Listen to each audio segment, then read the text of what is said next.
من الشيطان الرجيم بسم الله الرحمن الرحيم ويا آدم اسكن أنت وزوجك الجنة وكلا من حيث شئتما ولا تقربا هذه الشجرة فتكونا من الظالمين سورہ الاعراف آیت نمبر 18 8واں سپارہ اللہ کریم ارشاد فرماتے ہیں وَيَا آدم اور اے آدم اسکن ٹھہر جاؤ رہو انتا آپ وزوجک الجنہ اور تمہاری بیوی جنت میں۔ آدم علیہ السلام کو اللہ تعالیٰ حکم دے رہا ہے کہ آدم تم بھی اور تمہاری بیوی بھی کہاں رہو؟ جنت میں ٹھہرے رہو۔ فَكُلَا مِنْ حَيْثُ شِئْتُمَا اور کھاؤ جہاں سے چاہو۔ وَلَا تَقْرَبَا هَذِهِ الشَّجَرَةَ اور مت نزدیک جانا اس خاص درخت کے۔ فَتَكُونَا مِنَ الظَّالِمِينَ ورنہ تم دونوں ہو جاؤ گے من الظالمین ظالموں میں سے۔ اللہ تعالیٰ نے ایک درخت کے قریب جانے سے منع فرما دیا، اور جب منع کر دیا تو شیطان نے بہلا پھسلا کے قسم اٹھا کے پھر وہ دانہ وہ درخت کے قریب لے گیا اور وہ دانہ کھلا دیا۔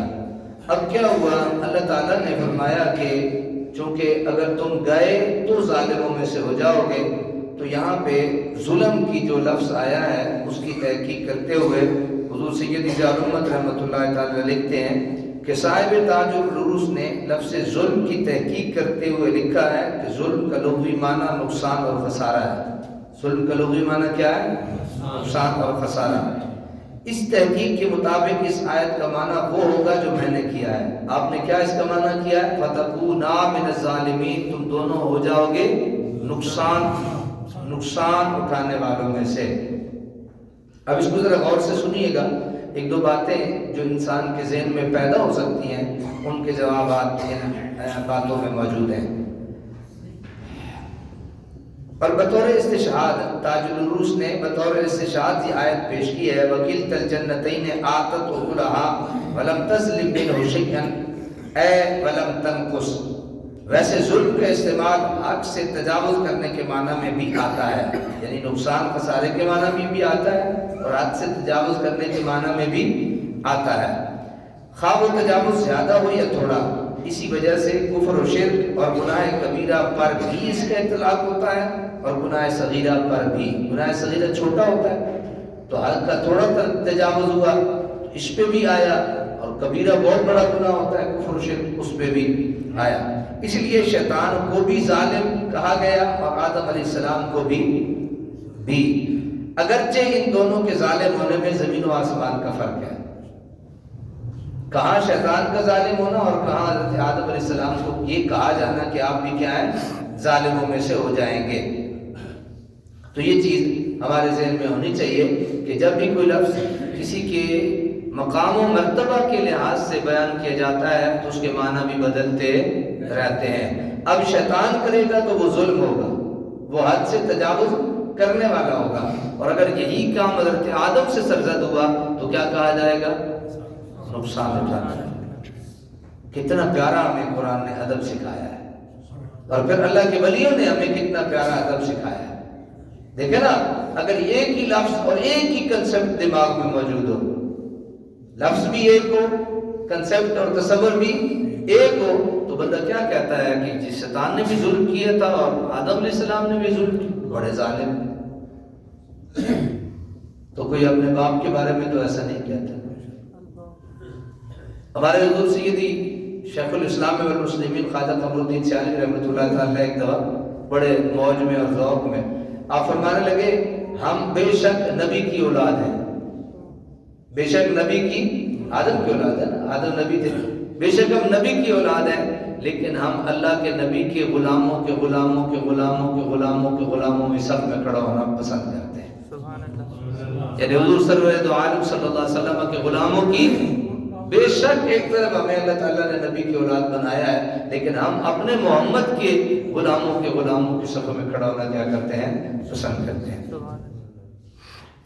فوسوس لهم الشیطان لیبدی لهما پھر وسوسہ ڈالا ان کے دلوں میں شیطان نے لیبدی لهما تاکہ بے پرواہ کر دے ان کے لیے ما غوریہ جو ڈھانپا گیا تھا عنہما من سوآتہما، ان کی شرمگاہوں سے، وقال ما نہاکما ربکما، اور انہیں کہا کہ نہیں منع کیا تمہیں تمہارے رب نے، عن ہذہ الشجرہ، اس درخت سے، الا ان تکونا ملکین، مگر اس لیے کہ کہیں نہ بن جاؤ ملکین، تم دونوں فرشتے، او تکونا من الخالدین، یا کہیں نہ ہو جاؤ ہمیشہ زندہ رہنے والوں میں سے۔ علامہ ابو عبداللہ قرطبی نے وسوسہ کے 2 معنی لکھے ہیں۔ اب وسوسے کی بات آ گئی، یعنی ہر چیز کو اگر سمجھا کے بیان نہ کیا جاتا تو انسان یضل بھی کثیرا ویہدی بھی کثیرا، مجھے قرآن پڑھ کے سمجھانا نہ پڑتا، آپ کو سمجھنا نہ پڑتا، سمجھ آ گئی؟ تو یہ بڑے ایک اہمیت کی حامل چیزیں ہیں، اور اسی کی وجہ سے ایک چیز کے علم کی اہمیت کو اجاگر کیا جا سکتا ہے۔ وسوسہ نمبر 1 الصوت الخفی، دھیمی دھیمی آواز، اس کو بھی وسوسہ کہتے ہیں۔ نمبر 2 حدیث النفس، دل کے خیالات، دل کے خیالات کو بھی وسوسہ کہتے ہیں، دھیمی دھیمی آواز کو بھی کیا کہتے ہیں؟ وسوسہ کہتے ہیں۔ شیطان نے کس طرح آدم علیہ السلام کے دل میں وسوسہ ڈالا؟ یہ سوال ہے کہ شیطان نے کس طرح آدم علیہ السلام کے دل میں وسوسہ ڈالا۔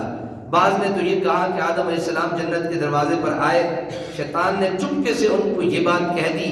بعض کی رائے یعنی چپکے سے کہہ دیا یہ وہ درخت نہیں ہے، تو یہ بھی وسوسہ ہو گیا، اللہ نے اس کے لیے وسوسہ کا لفظ استعمال کیا۔ اور بعض کی رائے یہ ہے کہ وہ سانپ کے منہ میں داخل ہو کر جنت میں گئے، اس بھی محنت بڑی کی تھی اور آدم کو بہکایا وغیرہ وغیرہ، لیکن زیادہ صحیح رائے حضرت حسن بصری کی ہے کہ شیطان کو یہ قوت دی گئی تھی کہ وہ زمین پر رہتے ہوئے آدم و حوا کے قلوب میں وسوسہ ڈال سکے۔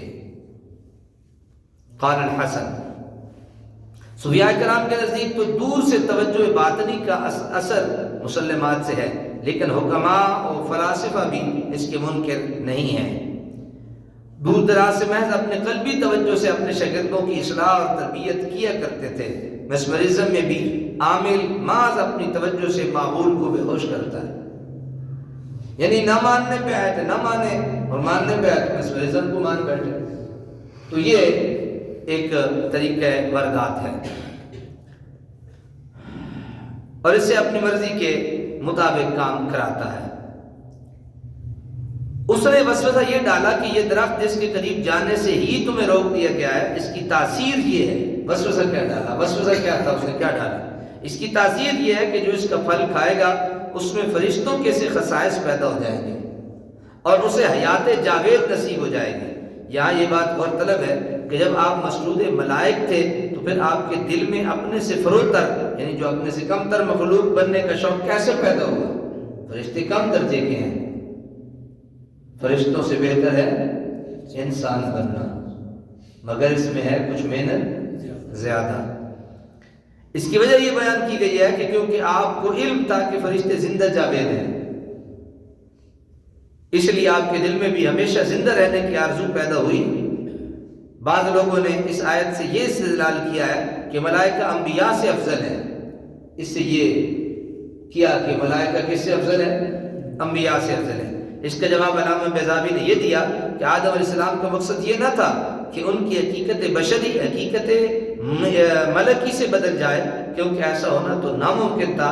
آپ کا مدعا صرف یہ تھا کہ فرشتوں کی فطری کمالات اور طبی خصوصیات، مثلا کھانے پینے سے استغنا وغیرہ سے بھی آپ کو متصف کر دیا جائے۔ اس لیے ملائکہ کی فضیلت مطلقہ ثابت نہیں ہوتی۔ اور سمجھ آ گئی نا کہ نہیں؟ کہ یعنی حضرت آدم علیہ السلام کو انہوں نے اپنے سے افضل نہیں سمجھ بیٹھے کہ یہ افضل ہے تو میں ان جیسا ہونا چاہتا ہوں، ایسا کچھ نہیں تھا، بلکہ آدم علیہ نبینا علیہ الصلوۃ والتسلیم اس لیے بننا چاہتے تھے کہ جناب یہ ہمیشہ زندہ رہیں گے، فرشتے ہمیشہ زندہ رہیں گے، کھانے پینے سے یہ مستغنی ہے، کھاتے پیتے یہ نہیں ہے، تو چلو ساڈی بھی جان چھوٹ جاسی کھانے پینے سے، تو اس لیے آدم علیہ السلام یہ کرنا چاہتے تھے۔ اور پھر کیا ہوا؟ یعنی دو باتیں تھیں نا، ایک تو یہ کہ وہ فرشتہ بننا چاہتے تھے، اور دوسرا یہ کہ وہ ہمیشہ اس میں رہنا چاہتے تھے جنت میں۔ تو یہ دو ایسی وجوہات تھیں جن کو اللہ تعالیٰ نے قرآن مجید میں بھی بیان کر دیا کہ حضرت آدم علیہ نبینا علیہ الصلوۃ والتسلیم کیوں اس کے بہکاوے میں آئے، اور کیوں اس بات پہ آئے کہ یہ جو درخت ہے اس کو کھانے سے فرشتے بن جاتے ہیں، یعنی بندہ فرشتہ ہو جاتا ہے۔ پاپڑ تو بیلنے پڑتے ہیں نا کسی کو راہ راست سے ہٹانے کے لیے، کبھی نظریاتی طور پہ، کبھی اپنی زبان کی چرب سے، تیز زبانی سے کسی کو ورلایا اور بہلایا اور پھسلایا جاتا ہے، کبھی کس انداز سے، کبھی کس انداز سے۔ تو یہ شیطانی وسوسے انسان کے ساتھ چلتے رہتے ہیں۔ کوئی آ کے کانوں کان بات کرتا ہے، چھپ کے کرتا ہے، ادھر یہ ہوگا، میں کھل کے نہیں بیان کرتا، ادھر یہ ہوگا تو وہ بھی وسوسہ ہے، اور کوئی دل میں آ کے خیال پیدا کر دے تو وہ بھی وسوسہ ہے۔ اللہ تعالیٰ ہمیں ہر گندے وسوسے سے محفوظ فرمائے، آمین۔